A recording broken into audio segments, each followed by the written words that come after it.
మనం ఇప్పుడు left right and mid functions గురించి చూద్దామండి. Left bracket open column selection left నుంచి ఒక 3 క్యారెక్టర్స్ తీసుకుందాం అనుకోండి. 3 రాజొచ్చు. అదే రైట్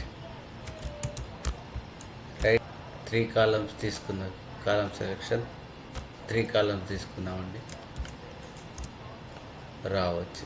ఇది లాస్ట్లో ఉంది. మిడిల్లో ఉన్న ఏ క్యారెక్టర్ అయినా తీసుకోవచ్చు. కాలమ్ సెలెక్షన్ ఇక్కడ నుంచి 3 ఎన్ని క్యారెక్టర్స్ కావాలి?